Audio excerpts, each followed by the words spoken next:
দৃশ্য সন্মুখলৈ মন কৰক। বিজেপিৰ সমদলক এয়া বাট মোকলাই দিছে আৰক্ষীয়ে।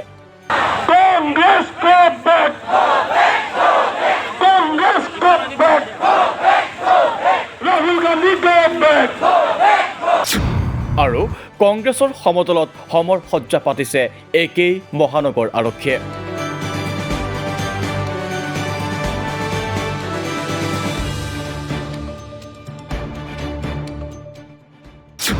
সমদলৰ বাবে অনুমতি পাইছে বিজেপিয়ে। আমি এজ এ পলিটিক্যাল পাৰ্টি আমি পাৰমিশন লৈছোঁ, আমি কোনো ইন্টিমেশন দিয়া নাই যে আমাৰ 2000, 3000, 5000 কাৰ্যকৰ্তা আজি আমি প্ৰগ্ৰেম কৰিম, ক'ৰ পৰা ডেষ্টিনেশ্যনো ধৰিছোঁ, লতা হিল টু জচিল হিল। কিন্তু অনুমতি নাপায় কংগ্ৰেছেহে। গণেশ মন্দিৰ চাৰ্কুলৰ পৰা মানৱেন্দ্ৰ শৰ্মালৈ আমি এটা সমদল কৰিব খুজিছিলোঁ, কিন্তু তেওঁলোকে সেই সমদলটো আমাক কৰিবলৈ নিলে, ডিনাইড বুলি লিখি দিছে। কংগ্ৰেছৰ সমদল ৰুধিবলৈ আকৌ সমৰ সজ্জা অসম আৰক্ষীৰ।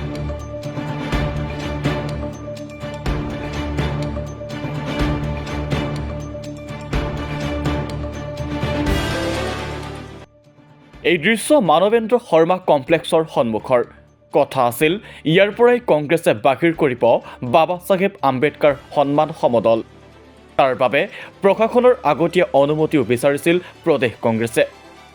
সোমবাৰে এক সংবাদমেল সম্বোধন কৰি সাংসদ গৌৰৱ গগৈয়ে প্ৰশাসনক আহ্বানো জনাইছিল। কাইলৈ আমি ভালকৈ বুজাই দিম যে অহা কাইলৈ আমাৰ সমদল, আশা কৰোঁ যে সমদলখনি আমিও অলপ অনুমতি পাম। মঙলবাৰে মানৱেন্দ্ৰ শৰ্মা কমপ্লেক্সত এই প্ৰস্তুতি প্ৰদেশ কংগ্ৰেছৰ।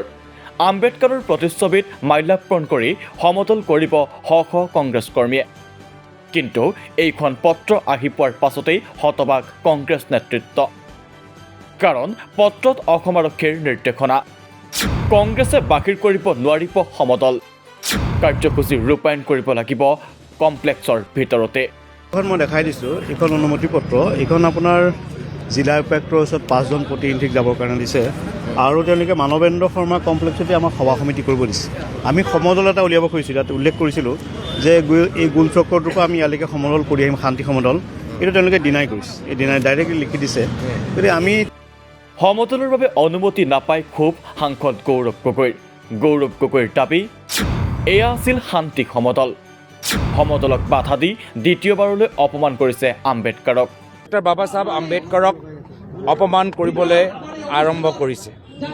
আজি কংগ্ৰেছ দলৰ ফালৰ পৰা এটা সমদল আম্বেদকাৰ সন্মান যাত্ৰা আমি ওলাবলৈ বিচাৰোঁ, দেখাবলৈ বিচাৰোঁ যে বাবা চাহেব আম্বেদকাৰৰ আদৰ্শ আজিও আমালোকৰ মাজত জীয়াই আছে। কিন্তু মুখ্যমন্ত্ৰী হিমন্ত বিশ্ব শৰ্মা ডাঙৰীয়া আমাক অনুমতি দিয়া নাই, কংগ্ৰেছৰ সমদলক অনুমতি দিয়া নাই, আম্বেদকাৰ সন্মান যাত্ৰাক অনুমতি দিয়া নাই। তাৰ মানে যে তেওঁলোকে আকৌ তেওঁলোকৰ যে দম্ভালি বা তেওঁলোকৰ যে ক্ষমতা, তেওঁলোকে নিজকে ডক্টৰ বাবা চাহেব আম্বেদকাৰকে আৰু বেছি শক্তিশালী যে ভাবে, সেইটোৱে তেওঁলোকে প্ৰমাণ কৰিছে। আজি দ্বিতীয়বাৰ বিজেপি অসমৰ ভিতৰত আজি ডক্টৰ বাবা চাহেব আম্বেদকাৰক অপমান কৰিছে। সমদল কৰিবলৈ অনুমতি নাপালে কংগ্ৰেছে, কিন্তু একেই অনুমতি লাভ কৰে বিজেপিয়ে। এই দৃশ্য বিজেপিৰ প্ৰতিবাদৰ। বিগত শনিবাৰে লতাশিলৰ পৰা মেঘদূত ভৱনৰ সন্মুখলৈ প্ৰতিবাদী সমদল উলিয়াইছিল বিজেপিয়ে। সেই সমদল এইদৰে ট্ৰেফিক নিয়ন্ত্ৰণ কৰি বাট মুকলি কৰি দিছিল মহানগৰ আৰক্ষীয়ে।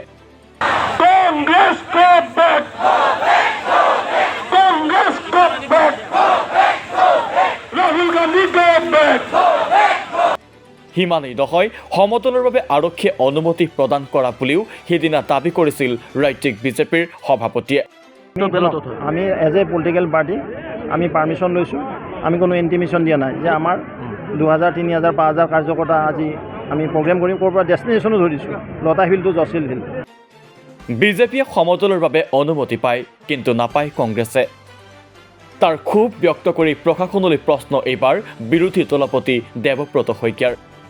ৰাইজে চৰকাৰখনৰ যি চৰিত্ৰ এই চৰিত্ৰটো বুজাটো মই বিচাৰোঁ সেইকাৰণে আমি নিশ্চিতভাৱে প্ৰতিবাদ কৰিম যিমান দূৰলৈকে সম্ভৱ কিন্তু বিজেপিৰ একেই প্ৰতিবাদী কাৰ্যসূচী অসম আৰক্ষী আগুৱাই লৈ যোৱা এইটোৱে মানে আপোনাৰ দুমুখীয়া নীতি যিটো কয় শাসক পক্ষৰ গোলাম কৰি দিছে বিভিন্ন অনুষ্ঠানক আজি ইলেকশ্যন কমিশ্যনৰ যিটো স্বতন্ত্ৰতা আছিলে সেয়া ধ্বংস হৈ গ'ল আপোনালোকে চাওক আজি হাৰিয়ানাৰ নিৰ্বাচনত যে ঘোটালা হৈছিল তাৰ কাৰণে সুপ্ৰিম কোৰ্টে মহম্মদ পাছাই ইফালে অনুমতি নাপাই মানৱেন্দ্ৰ শৰ্মা কমপ্লেক্সৰ ভিতৰতে কাৰ্যসূচী ৰূপায়ণ কৰে কংগ্ৰেছে কাৰ্যসূচীত অংশ লৈ সংসদৰ মজিয়াত সংবিধান প্ৰণেতা বি.আৰ. আম্বেদকাৰক অমিত শ্বাহে কৰা অপমানক লৈ সৰব কংগ্ৰেছ নেতৃত্ব আমি আম্বেদকাৰ সন্মান যাত্ৰা আৰম্ভ কৰিবলৈ বিচাৰিছোঁ আমাৰ অসমৰ মুখ্যমন্ত্ৰী অমিত শ্বাহ ডাঙৰীয়াক ভাল পাবৰ কাৰণে আমালোকক বাধা দিবলৈ চেষ্টা কৰিছে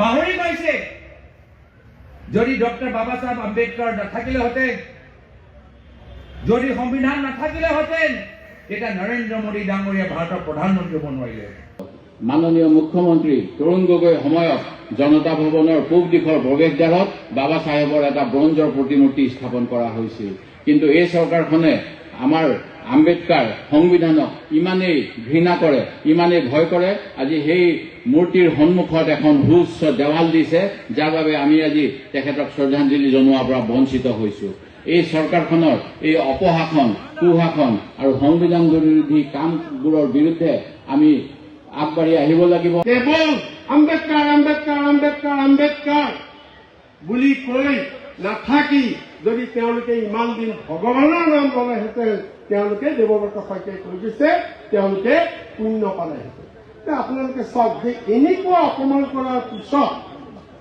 তেওঁ কি নৈতিক অধিকাৰ আছে যে তেওঁ ভাৰতবৰ্ষৰ গৃহমন্ত্ৰীৰ দায়িত্বত থাকিব প্ৰধানমন্ত্ৰী অমিত শ্বাহ আৰু বিজেপিৰ সমান্তৰালভাৱে কংগ্ৰেছ নেতৃত্বৰ কঠোৰ সমালোচনা মুখ্যমন্ত্ৰীকো মুখ্যমন্ত্ৰী হিমন্ত বিশ্ব শৰ্মাক কটাক্ষ কৰি কংগ্ৰেছ নেতৃত্বৰ খেল পাপে নেৰে বাপকো হিমন্ত বিশ্ব শৰ্মাক কৈছোঁ পাপে বাপকো নেৰে সংবিধান নস্যাৎ কৰে প্ৰতিবাদৰ ভাষাক নস্যাৎ কৰিব পৰা বিচৰা হিমন্ত বিশ্ব শৰ্মা বলিয়া হ'ব যদি সংবিধানক তেওঁ নস্যাৎ কৰে এই সংবিধান উল্লেখ্য যে সংসদৰ মজিয়াত গৃহমন্ত্ৰী অমিত শ্বাহে আম্বেদকাৰক অপমান কৰাৰ অভিযোগ তুলি আজি দেশজুৰি কাৰ্যসূচী ৰূপায়ণ কৰিছে কংগ্ৰেছে অসমৰ প্ৰতিখন জিলাত কংগ্ৰেছে ৰূপায়ণ কৰিছে বাবা চাহেব আম্বেদকাৰ সন্মান সমদল তেজপুৰত এই প্ৰতিবাদী কাৰ্যসূচীৰ নেতৃত্ব লয় প্ৰদেশ কংগ্ৰেছৰ সভাপতি ভূপেন বৰাই